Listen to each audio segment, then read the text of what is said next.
would have to just go with like, it's sort of like my tagline or my motto, but like, it's not just that to me. Like, I believe that the world needs the real you. That is a process of like uncovering like what the real you is. But I feel like whatever you can do today and tomorrow and the day after, like that helps you feel like you're being more the real you, like that is the direction that you want to go in. And that is the direction that's going to help the world in the biggest way. Namaste. You're listening to the Savannah Podcast. Join us on an exploration of Eastern spirituality, yoga philosophy, and conscious living for the new age.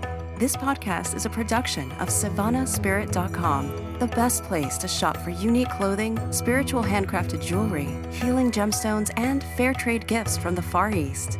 Now, here's your host, Brett Larkin.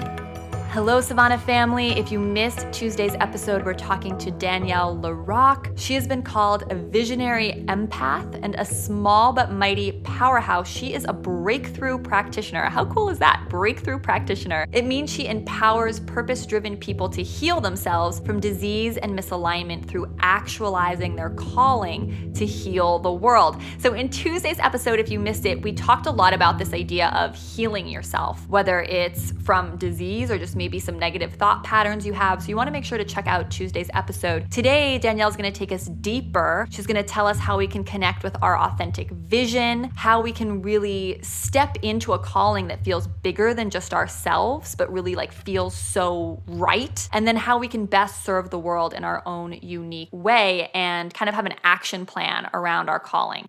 So if you missed Tuesday's episode, make sure to get the first half of this story. And Danielle, thanks for coming back and walk us through how we can connect with a vision for our lives. Like, what does that even mean? Yeah, it's great to be back. And I love talking about this stuff. I love talking about healing. And I also love talking about kind of what I call like calling actualization, which is really like seeing your vision like come into like real life. So in my work, when I was kind of looking back at my own like journey of like starting a purpose-driven business and doing work that aligned with me, what I found was that for a while I was kind of trying to figure out what like my vision was. Like at first it started out as kind of like this like vague or like kind of larger like esoteric type of thing where it was like I want to help people feel good. Like that was kind of what it started as. Because I think that on a fundamental level, like all of us want to help the world and contribute in some way. And through kind of the different trainings that I took or kind of the different work I was doing with other coaches, I was noticing that I was getting really like lost in like other people's ideas of what needed to happen in the world. And I realized that their ideas, like there was nothing wrong with them. Their ideas were just authentic to them. And what I realized was so important was that my vision felt authentic to me. So that's one of the aspects of my work with people is I help them discover their own authentic vision. And the word authentic, like I'm big on kind of like looking up some of these words that maybe we don't really know, like we use them a lot, but we don't know what they mean. And when I looked up the word authentic, it actually means of like undisputed origin or it's genuine. So authentic means that it's something that's really coming from you. And a vision is like being able to like see or anticipate something that's not currently in existence. So I work with people who do tend to be more like visionary, like they kind of see the bigger picture and they want to be able, like they can almost like see it in their head, but they don't completely know how to take that and then like put it like out there in a tangible way.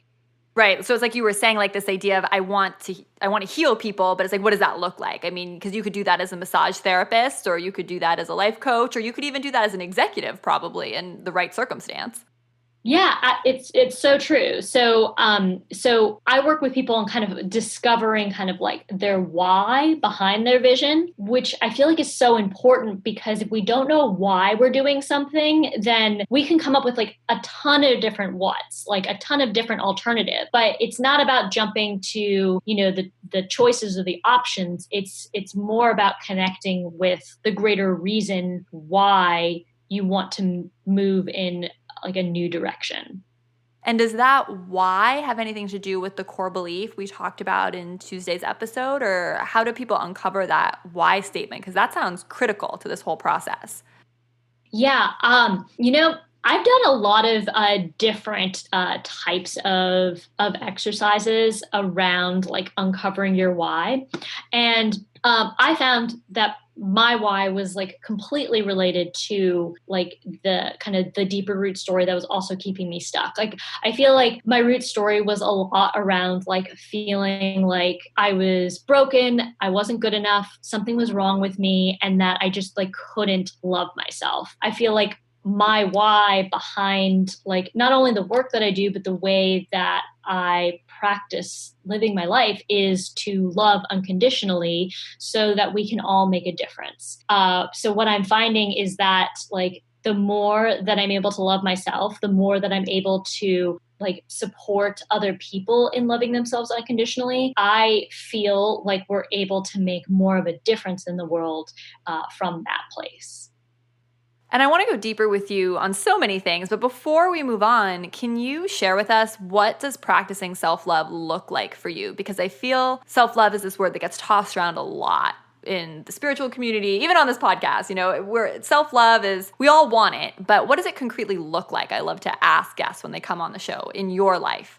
Yeah, I feel like self-love looks like to me like when doing something or experiencing something that like feels really crappy, that I recognize that like the behavior or the situation or like what's going on isn't the real me. Like, so I feel like self-love for me has taken on a form of like being able to do like self-inquiry to really understand is that story or whatever is kind of happening in that moment, is that really true? Like if it's causing suffering, is it really true? Because in that moment it feels so real, it feels so true. But what I've noticed is that when I'm able to give myself more space, so like one of my practices is like just like allowing myself to like slow down, give myself time, give myself like space, sometimes even by myself or space in to like kind of work it out with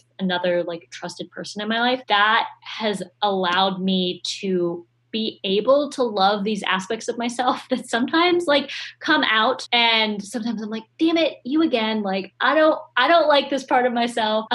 But recognizing that those parts of myself are actually like they're doing their best to like help me like in some way. So sometimes for me, like another practice I have is like when I have enough wherewithal to be able to recognize like, oh, this part that I don't really like is coming at me, like how can I like approach that part like I would like my own child? Or for me, I don't have children yet, but I do have a little puppy dog. Like how would I like approach this part with like unconditional love? And sometimes even asking that question then allows like that loving compassion to come out.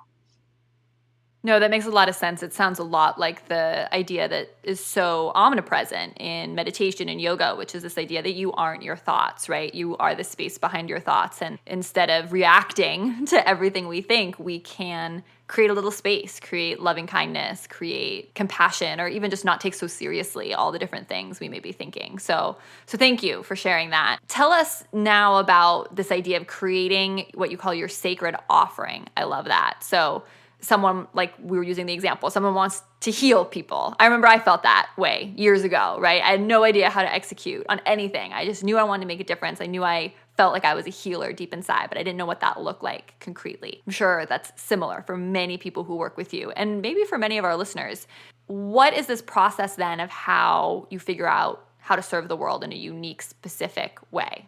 Yeah. I feel like the biggest thing is one reason why I love self-exploration is because I feel like it actually has like real world like purposes. Like it's not only for us, it's like something that can serve the world in a way. And so I feel like identifying like, how are you unique? Like like you have unique experiences, like you have unique skill sets, like what kind of keep coming up as like a pattern. Like for me, one thing that kept coming up was I would like leave a job that was like kind of around like training, teaching, curriculum, and then I would get into another job thinking this is totally different. And it would still, someone would be like, hey, can you like create this training for us or develop this curriculum for us? And so I started to just like accept that like this was happening and that it was something that was a skill that I had. So some of the work that I do with people is around identifying like where they're kind of uniquely fitted, like where they feel like they're just totally in the zone. And then also identifying like where kind of like the insecurities and like the shadows, like the things that they're learning from and still learning to work with. And like, how can your sacred offering then not only be something that's good for the world and serving the world, but it's also serving you because it's like bringing more of you out into the world. What are some concrete questions you suggest people ask themselves when trying to come up with what their sacred offering is? Yeah. One of the questions that I'll have people ask is who you want to serve and why you want to serve them. Because I feel like all of us, even if we don't want to work directly like with people, like for example, like if you don't necessarily want to work with clients one-on-one or work with people in groups or anything like that, you still in some way want to serve people and you still have a reason for serving them. So that's one question I ask people. Another way of looking at that is like, what is the problem that you want to solve? Sometimes I feel like the best way of accessing that, like what is the problem that you want to solve, is like, what do you see in the world that breaks your heart? Like, what do you see that's going on, either kind of in the world as a whole, or it could just be like your world, like right around you in the people that are closest to you. Like what is it that you see that breaks your heart? And so being able to kind of identify like who you want to serve and like the problem that you want to be solving, then can allow you to come up with a solution. So I kind of look at that as like, what is it? How do you want to do something kind of differently than what's already being done? Like what's kind of like your unique twist on it, for example, and then kind of pulling all of those pieces together then to create what I call kind of like this sacred offering, or like the gift, or the kind of like the vessel or the structure that you're offering yourself to the world in. And can you give us an example of what that might look like for someone, either from a past client or just a made-up example, just so listeners can see, or I really want to visualize the process of, like I want to heal, to coming to, okay, I'm doing something very specific. So I had one client who he's a musician, and he's a musician, but he's like creating this movement around like eco-consciousness. And so for him, the basically the sacred offering that he created was like his vision is sort of like eco-consciousness. His sacred offering then is around like his music and how he's offering his music. And so he's been doing live events with like joint venture type of setups. So he's kind of like partnering with other people to be able to get his music out there. And then he's also like published, or I don't think that you use the word published in music, but he's also created an album of his music as well that's expressing this message that he has. So that's like one example, because I feel like artists like kind of fall into like a slightly different space than, for example, like service professionals. So like coaches, like their sacred offering, like one coach I know, she works with like heart-centered like business builders, so like heart-centered entrepreneurs, and like her sacred offering has actually changed over time. Like it doesn't have to be like you have one sacred offering and that's it. But originally it started out with her working one-on-one with people, and then it turned into this program, like a training program, but it was also like an immersive like retreat experience as well. So those are just like kind of some examples of someone being able to like bring their, their vision into their sacred offering in a way that's really unique to them. Yeah, something I share with people a lot that I've found to be true in my experience is that often things that seem like they wouldn't work well together, like this idea of music and ego consciousness, I mean, those seem like two different career paths, but it's actually the fusion, the alchemy of putting the two together that is what makes it so unique and what makes it your offering. Exactly. I can't tell you how many times I've had people be like, can I put these two things together? Or can I put this thing in this? But it's like, if your sacred offering is like a meal, like you can have a meal with like one thing, you can have a meal with like a soup full of different things. So I think that it's not so much about saying like you can only, do it this way, or you only get like one thing. It's just like, how do you want to put it together in a way that feels really integrated? Yeah, and that requires a lot of creativity, and we're not really told in school that you can make up whatever career you want. Has it been your experience in working with people that most of us feel like we kind of need to fit into a certain mold or a certain box? Have you found that to be true in your experience working with clients? Oh God, yes. It's really crazy. I mean, I've experienced that, and I've seen it happen to other people. It's like, am I doing this right? Like, am I doing this the right way? It's like there isn't a right way. Like we make up our own rules. And a lot, especially when you are creating something like kind of from scratch or from your soul, from inside of you. There's a lot of experimentation in it, and it does take a lot of patience, does kind of take some level of like structure or plan, but that's something that you get to create yourself. It's not about following kind of these other like predetermined rules. Like, they haven't been written down anywhere. No one's hiding them from you. They're just something that you make up for yourself.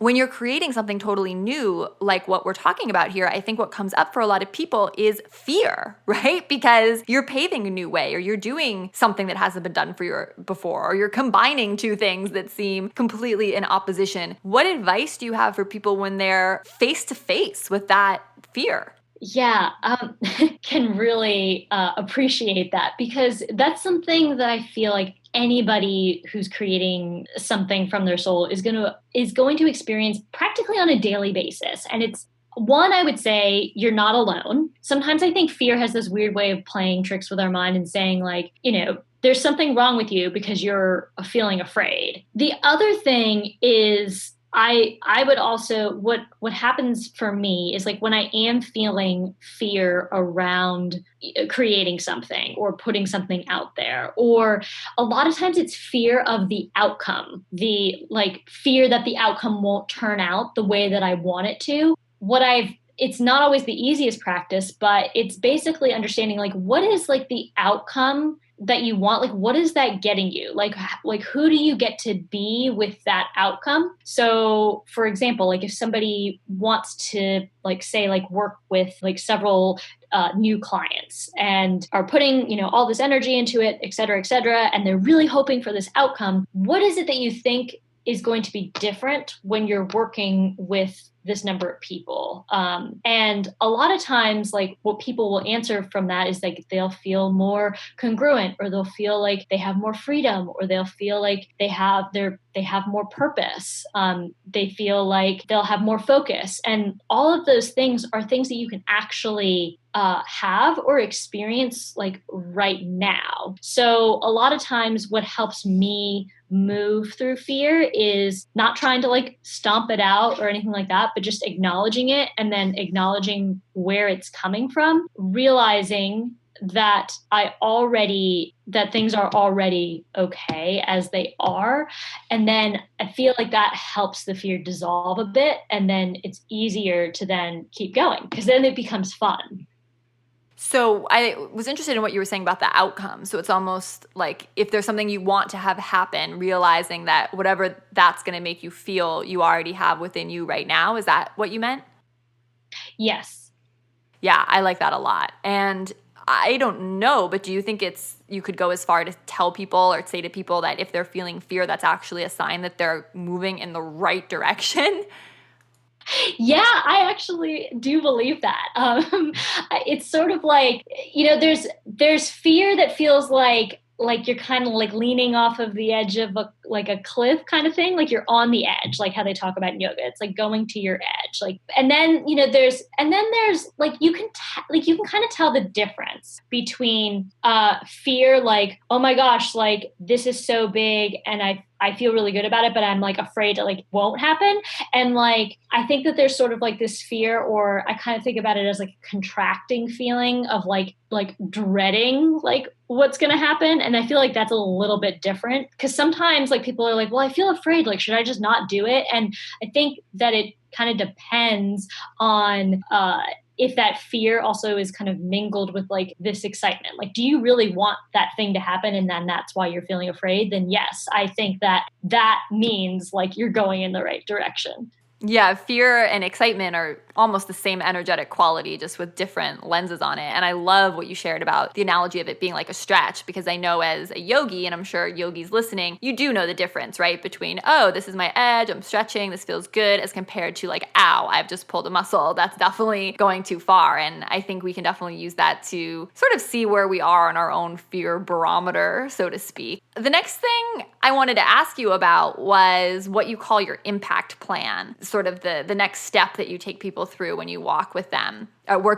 because you might come up with a really cool idea. Like there's like, you want to fuse, like the musician and the eco stuff, something cool like that. But then it's like, how do you actually get into practical action? Vision, when we talk about vision, I really think about like sixth chakra. I think about the energy of light energy, right? Energy that hasn't yet been manifested on this plane of consciousness. And I think that's something that people can often really struggle with. Like they figure out that authentic vision that you talked about, but then it's like, okay, how do I work through the weeds of like setting up my first website when I have no idea what I'm doing, or, like whatever that next step is for them? What do you tell people?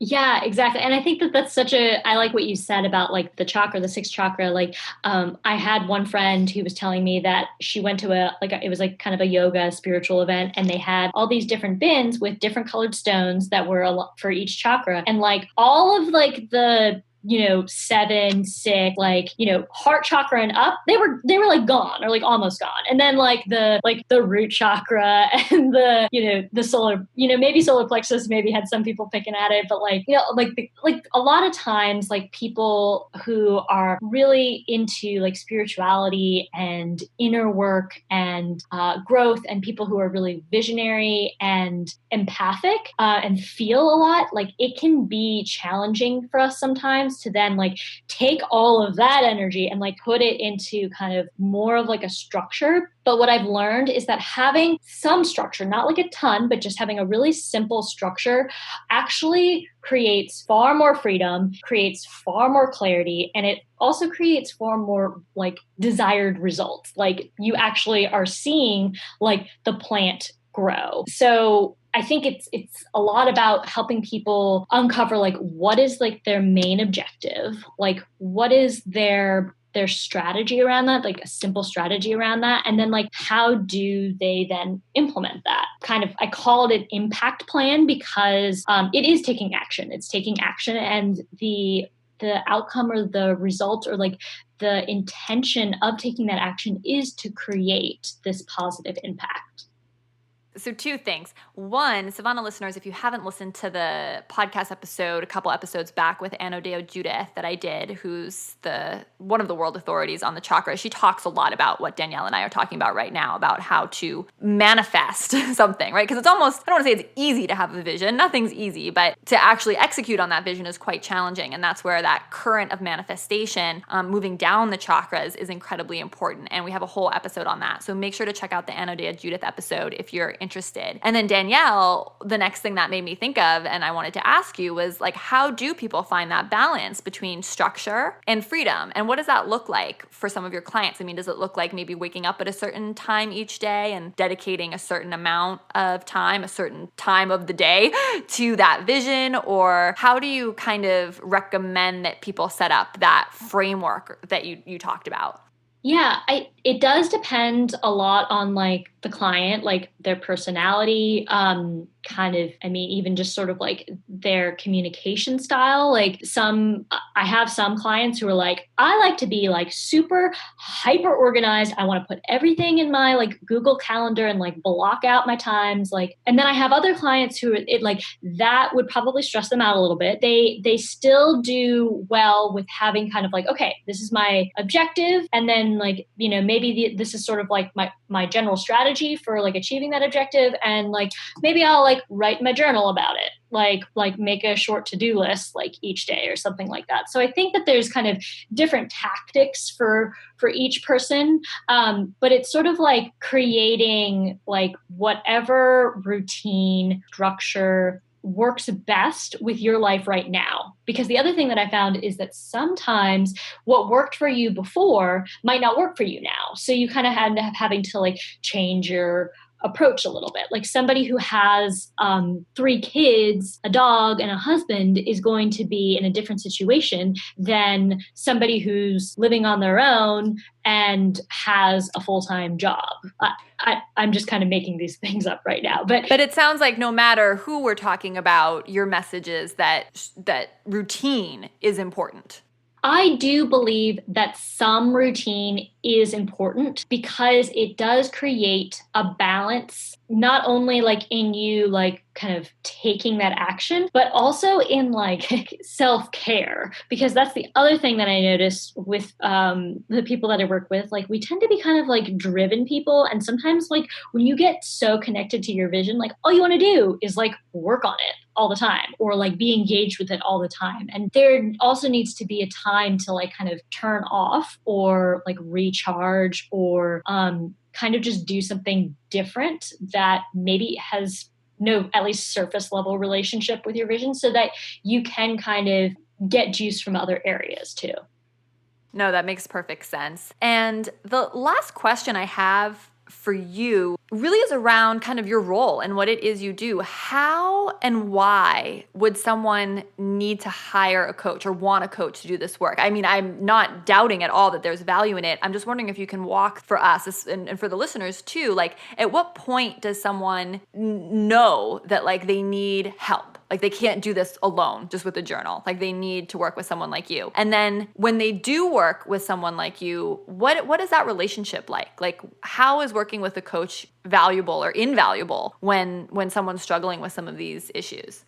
Yeah, so I think that's a good question. And I've worked with I guess I've worked with 4 coaches now at this point in time, and they've each kind of given me something different. So I think, you know, it's time to work with someone, whether that be a coach or kind of a different type of practitioner, when you feel like you having that sounding board is going to be helpful. And actually, let me rephrase this. So I think that the best time to start working with a coach or a practitioner is when you want to have somebody else be able to help you see a bigger perspective. So I believe what a coach does is it's somebody who helps you step into a new model of the world. So a coach is somebody who is able to kind of see your potential, see where this vision can go, and they have a certain skill set that can help you then identify the answers for going towards that. So I've always personally liked working with coaches who are really good at asking questions. And that's one of the main things that I'm doing with my clients, is asking questions to help them gain greater clarity, because we always know what our next step is. So a coach is really there. They're not driving the car for you. They're just sitting in the passenger seat with you, like not even holding the space for you, but like being in the space with you as you navigate these things that come up, like fear, like kind of self-doubt, or feeling overwhelmed, or maybe feeling confused. And I also think that the time to work with a coach is when you feel like you have something really big that you do want to take action on. So it's like you don't get in the car until you want to go somewhere. So when you want to go somewhere, that's when you can hire a professional who you feel is going to be able to help you move from point A to point B or Z, whatever that is. I really like how you described it as the coach giving you a new model for the world, because I think so many of us, when we want to make a big change, we're calling on our family, right? Our friends to listen to us and to maybe help us take that next step, or using them as the sounding board like you talked about. But the reality is so many of those people kind of have a vested interest in us staying maybe where we are, right? Because that's like what they're used to and where they're comfortable. Has that been your experience? Yes, it's like they're too close. Like I love my partner, my boyfriend Jonathan. Like he is so supportive of me, but sometimes I can be talking to him about something and he'll look at me like I have three eyes. Like he does not, like it's just not his, like it's not his space or his zone. And I also feel like our partners and our family, like they're not kind of, yes, of course they can support us, but they're not kind of meant to be our coach or our therapist or whatever it is that we would hire a professional for. So I feel like a coach is somebody who can help you access like your own unique genius, like be able to hold you accountable, not so much to like what you're getting done, but hold you accountable to your greater vision that you want to create.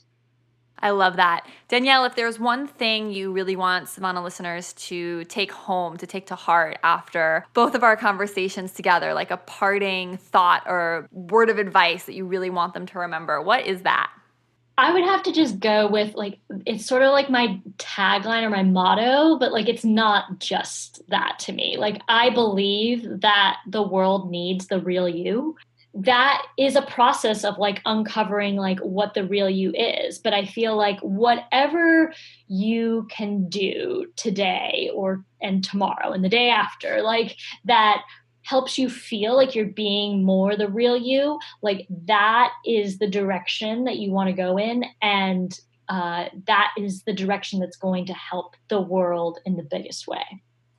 I love that. And listeners, if you missed Tuesday's episode, Danielle does give a lot more tips about how to kind of uncover that real you by doing some healing work. Danielle, how can people stay in touch and find you online? Yeah, so my website is daniellelarrock.com, LAROCK, like The Rock. And I actually have, depending on when people are listening to this, I actually have a project that's coming up. It's a free service project that I'm doing because service work, community service work is really important to me.